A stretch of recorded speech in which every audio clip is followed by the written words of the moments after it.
Hey, what is going on, everyone? Welcome back and Merry Christmas and Happy Holidays to all of you. Hopefully, you guys are spending some good time with your families and friends and loved ones, whatever it may be. Hope you guys are enjoying the time off. But we have a 5 game NBA slate here for Christmas Day.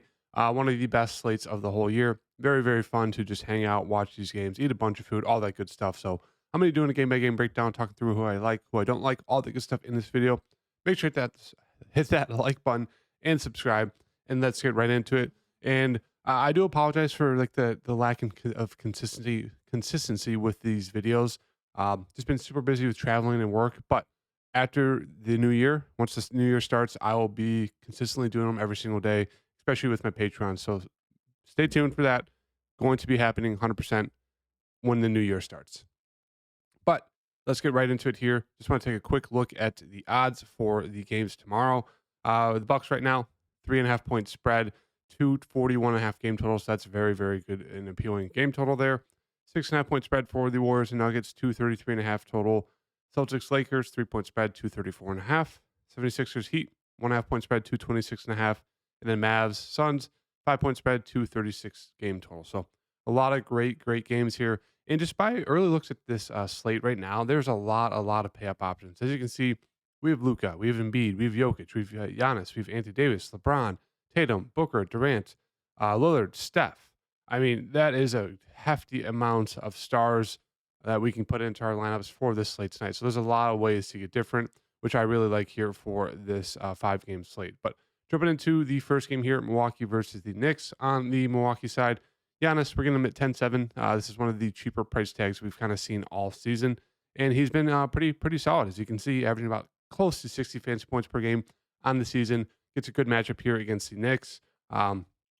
Julius Randle defense, Isaiah Hartenstein defense. Giannis should look very, very good here as a great spin up option.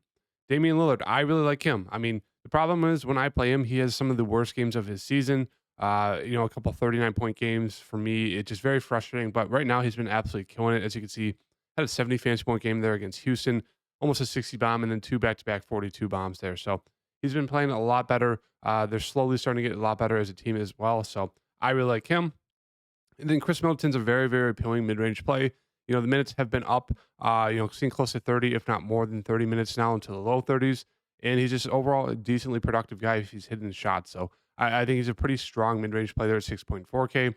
Now, there is still a little bit of a minutes limit, but I think if you've seen close to 30 minutes, that's a very, very strong play. So I'll throw him in like the player pool of guys I have a good amount of interest in. Brook Lopez is just kind of more of those, random GPP contrarian plays. Like, sure, he has the upside if you want to get super, super different. He's one of those guys that can easily go for 40 plus because of those blocks, that high block upside. But it's one of those things, he's not shooting the ball a ton, especially if Dame's going off, if Giannis is going off, even if Middleton's going off. The fourth option, it's hard to get to Brook Lopez as of right now. Bobby Portis off the bench. Been playing a little bit better recently, but still hard to really trust the minutes now with a fully kind of healthy team here. Very up and down, kind of more so like a Brook Lopez play where they're just more so GPP plays. You take a shot at them, you're really hoping they hit their ceiling. Because otherwise, they're going to kind of screw you at their price tags. Malik Beasley is back. He should be in line to play around 30 minutes. His minutes will go down a little bit, but still should see around 30-ish minutes. I think he's a fine GPP play. I'd probably prefer getting to him over Brook or even Bobby Portis if you're going to go that route. Pat Connaughton will come off the bench, play around 15 to 20-ish minutes. I think he's an okay value play at 3.9. Andre Jackson, he'll see about 10-ish minutes. Don't think there's a need to go to them. And then Payne, seeing about 10-ish minutes. Really no value on the Milwaukee side besides kind of Pat Connaughton for me. Moving on to the Knicks here. Randall, I think he's going to be more so just a very contrarian, low-owned option on this slate here. I mean, he is high upside. It's a good matchup here. The Bucks have not been the best in terms of overall team defense. So, Randall should be able to get his. Same thing with Brunson. I think they're both really, really solid contrarian options. I don't think many people will pay into the high AKs for either one of them, just with the amount of studs on the slate you're going to want to pay up for. So that could be a nice leverage spot for people looking to get different if you're making multiple lineups. 5.8K for Hartenstein. Don't love the matchup. He's a fine play at 5.8. Barrett is a very interesting GPP option. Kind of one of those guys. As you can see, the minutes are not the best. He's very, very up and down when it comes to his shots, his production. But if you can get that one game where he goes for 35 plus at 5.7, he could be a very, very sneaky and interesting GPP option on this slate. DiVincenzo, in and out of the starting lineup, I think he's an okay play. I don't love the price tag for him. I'd rather get to Hart here, who both of them have been very, very wildly inconsistent in terms of their upside. And I think quickly is probably the best option. If you're not going to one of the main two guys there for the Knicks, I think quickly would probably be tied with me for RJ Barrett in terms of like GPP upside. If you're looking to get different, coming in at a pretty strong price tag. He's not been the best recently, but we know he has massive upside. And then Grimes off the bench, seen around 15-ish minutes. Don't think there's a need to get to him. And then Gibson's playing about 12-ish minutes. Don't really think there's a need to get to him unless you think there's massive foul trouble for a guy like Randall or Hartenstein. Then Gibson would obviously see some more minutes, but obviously not going to be super, super productive. But you never know what's going to happen. Moving on to Golden State here. For the Warriors, Steph is coming in at a very, very cheap price tag. I think he's the cheapest stud on the slate. So I really like him here. Had two really good games back to back shooting the three. Kind of fell off a little bit there against Portland, but still 27 points. It's just one of those things he doesn't have like massive, massive upside unless he's really hitting his shots because he's not the greatest at getting like the rebounds and assists like some of the other studs. But still, 9.1K for Steph is a great price tag. Clay's been shooting the ball a lot better recently. He's kind of an interesting GPP option, but that price tag, I think I'd rather get to a guy like quickly or even pay down for a guy like Barrett if I want to get into, a little bit risky in that mid range. Paul, same thing, mid 20s minutes. I think he's a fine play. Definitely has double upside. Getting some rebounds, assists. I think he's a fine GPP option at 6K.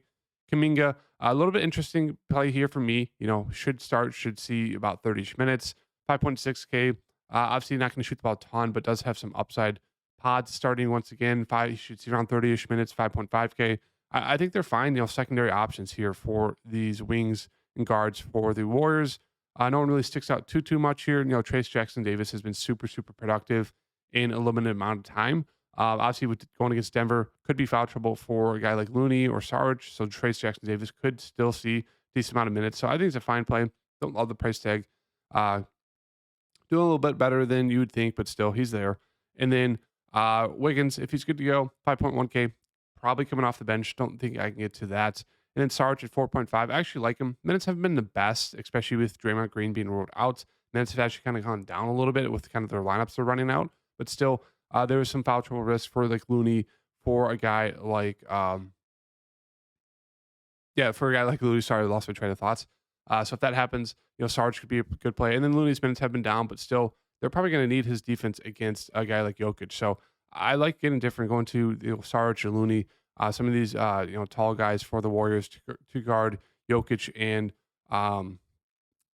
Aaron Gordon.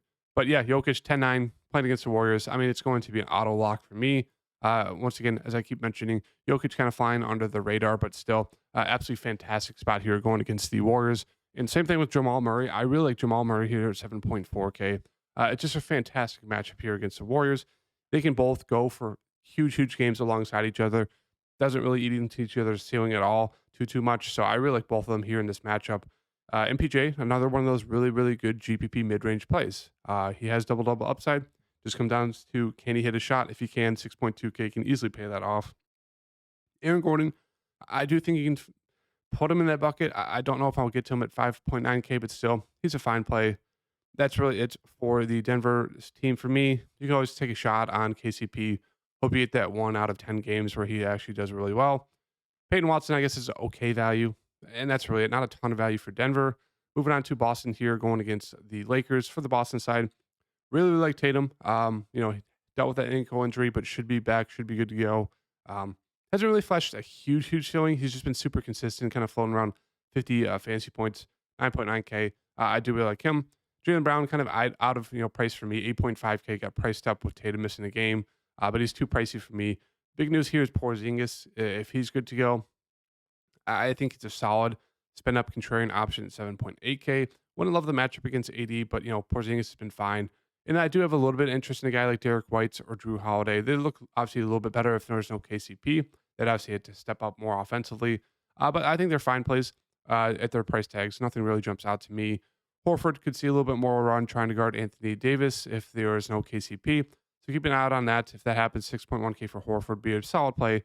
And off the bench, we'll get Hauser, Pritchard, maybe a little bit of Kita, but what to see. Not a ton of value here. Wouldn't mind taking a random dart throw on Peyton Pritchard, but still, I'd really just stick with the starters. For the Lakers side here, obviously we know the offense is going to go through AD. It's going to go through LeBron. So they both look like fantastic spend up options. I think LeBron is probably a little bit safer just with how he's been playing recently, but they're both really good options. Reeves, 7K. I don't like it just because the minutes have not been the best recently. 28, 27, 28. And they've been in close games for the most part. And he's just not shooting the ball a ton. It's been going to LeBron. It's been going to Anthony Davis. So at that price tag, when you compare his minutes to shot attempts and how productive he's actually been, I just think it's a little bit too pricey for me to get to him. Russell's moved to the bench, came off the bench, played 17 minutes. So not a lot of interest for me there. Rui kind of priced up a bit as well. His minutes been up recently, 34, 30. I mean, if he's going to see mid 20s plus 5K, I think that's a decent option to get to him. Cam Reddish, he's just there. Torian Prince, kind of the same thing. You really need them to hit their shots. Otherwise, they're just not going to do much for you at that price tag. I'd rather take a shot on a cheaper guy. Gabe Vincent is questionable. They did move Vanderbilt into the starting lineup, played 24 minutes. If he's going to start again at 4.1K, I think he actually has a pretty interesting value, even though he's not the best. Not really good at all offensively. Not getting like a ton of defensive stats, but he could go for a multi-block and steal game, couple rebounds, maybe hit a 3 or 2, which could get you to close to 20 fantasy points at 4.1K.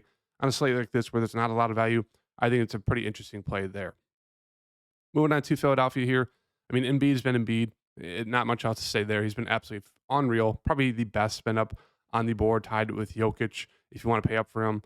Maxey, I think, is a very, very strong play here in the mid 8Ks. As I said, he's just super, super solid and consistent. Definitely has double-double upside with the assist as well. Tobias Harris had his best game of the season randomly there. Almost went for triple-double against Toronto. I don't expect that to happen again. I think he's kind of one of those. He's probably on the better side of like kind of that mid-range, those mid-range plays that I've mentioned that have solid GPP upside, but still it's hard to trust him there. I'd rather get to a guy like Chris Middleton. Mountain, questionable, 5.3K. If he's good to go, no minutes limit, I actually would have a little bit of interest in him there at 5.3. Not going to shoot the ball a ton, but should see hopefully mid to 20s to 30 minutes. And it can be decently productive if he does hit some threes. So it's going to be one of those things where you're going to kind of be scraping for value. Kelly Oubre has not been the same since that injury, but I think it'd be a fine play. I just don't love the minutes for him, especially if Batum is back. Batum is back. 4.4K, I think he'd be an okay value. That's really it. They did start Morris here, 31 minutes. If he gets to start again at 4.2, wouldn't mind him. So we do have some injury news we kind of have to wait for. Obviously, in a slate like this, hopefully we get before. Otherwise, you're going to play around the fact that maybe these guys are still out, and a guy like Morris starts again, and we get some value. Otherwise, it's a second to last game. It's going to be hard to build around, but that's what you got to do. A little bit of game theory there with that. But on the Miami side here, not the best matchup for Bam. I do think he'll be extremely low owned just because of trying to guard Embiid. 8.8K, not a lot of people are going to go to this, especially if Jimmy's back. I don't think there's much interest for me in Bam. But if Jimmy's still out, I think Bam's a great play. Tyler Hero still is a very, very good play. He's been playing fantastic this season. So still really like him there at 8.3. The rest of the team is just kind of there for me. Martin's minutes have been a little bit up and down recently. Duncan, kind of the same thing there. You really need him to hit a shot. Otherwise, the minutes have not been the best. Jaquez is probably the safest of the bunch, but still not a ton of love here for the kind of secondary options for the Heat, especially if there is Jimmy Butler back. It's going to be the main big three. Moving on to Dallas here, Luka. I mean, Luka's been Luka. He's been like Embiid. Him and Embiid probably been the two of the best the past month of the season. Absolutely fantastic. So great spin up play. Kyrie, if he's good to go, I'll be interested to see. If he's good to go, it does raise or kind of lower the ceiling and kind of the interest in Luka for me personally, and maybe across the board for most people, which maybe it lowers the ownership overall for Luka, which makes him, maybe a better play. We'll have to wait and see for the injury news there. But if Kyrie's still out, obviously they're going to start Luka, Dante, Lively if he's good to go, Jones, and probably Grant Williams, which we get some solid options here. Grant Williams been horrific this season, but he should see mid-20s minutes. I'd probably rather get to Derrick Jones Jr., who should see mid-20s, hopefully 30-plus minutes. Not the best offensively, but can get those random games where he gets a couple blocks and steals. And a slate where we're kind of scraping for value and little kind of mid to low range guys. The Mavs could be it, depending on that Kyrie news. Exum, he's just playing a ton of minutes, right? Like, he's been shooting the ball unbelievably well, which is hard to trust, but it's just the minutes, right? He's going to be kind of that second option alongside Luka if there is no Kyrie. So I'd have interest in him. Tim Hardaway Jr. is a little bit too pricey for me at 6.5K coming off the bench, but still, he should see a ton of minutes and shoot the ball a ton. So he's still in play there. But yeah, the big news right now is kind of these questionable guys. Lively, if he's good to go 5.6, I actually think he'd be a pretty interesting play there. And then moving on to Phoenix here, Nurkic is out. So once again, we'll get either Eubanks or Me Too starting, which their minutes were not good at all. So it's pretty hard to trust those minutes, especially once again. So I don't have a ton of interest in any of these kind of power forward centers for the Suns, just because they could definitely go small, especially if there's no Lively on Dallas. This could be one of those things where everyone just goes small. KD could possibly even play in like the 5. So let's wait and see. But yeah, really, really like Booker, really like Durant. I think I'd give the edge to Booker just because of the amount of shots he's taking. Really hasn't seen like a huge game here. He's only gone for 30, twice out of the past like 6, 7 games. But he's shooting the ball, 20 plus times. So really, really love the upside there. Usage, the the double upside with the assists and points. So I think I'd slightly give the edge to Booker, just even though Durant's been a little bit more consistent recently. Nurkic is out, as I mentioned, so they'll start either Eubanks or Me Too. I don't have really much interest in them just because mints have not been great, so they kind of split them. Allen, I think, is a fine mid-range play here. He's actually probably one of the best in terms of like the lower 5K range, 5.4K. Not going to shoot the ball, but he'll get a ton of threes, could get a couple steals, rebounds, assists. So I think it's a decent play there, 5.4. Eric Gordon's been complaining, but I mean, all this dude there is to shoot, so I don't really like him at 4.8. Rather rather pay up for Grayson Allen. And I did mention Eubanks. I think he's a fine play, but still, I think there's better plays across the board to get to. And, Azubuike did see some minutes there. So what to see, it did blow out. So that's kind of why he saw 22 minutes of it super productive. I do think it's, I don't think there's a need to get to him. And that really does it for the slate breakdown. So as I said, these more so are the guys I'm really focusing in on. Obviously, there's some news here, which will kind of depend and kind of make me adjust the route I want to go when in terms of building my lineup. Kind of with that Jimmy Butler news, the Philadelphia news with their kind of questionable guys, and especially the Dallas news here. This will really depend on how I'm going to build my lineup with Kyrie, Lively, and possibly even Josh Green maybe being back. So hopefully we get that news before the slate starts. Otherwise, I'll have some updates on my Twitter if you guys want to follow me there of kind of how I'm going to attack the slate. But these are the guys I'm really, really trying to focus in on. Obviously, you can't fit them all in. 2.4K left. But yeah, I do think I'm going to try to get to at least 2 studs, maybe even 3 for the slates. I do think that'll be kind of the more contrarian route is just go with more studs just because there's not a ton of value as of right now, unless stuff does open up. So make sure to hit that like button, hit that subscribe button. I'll see you guys next video. Peace.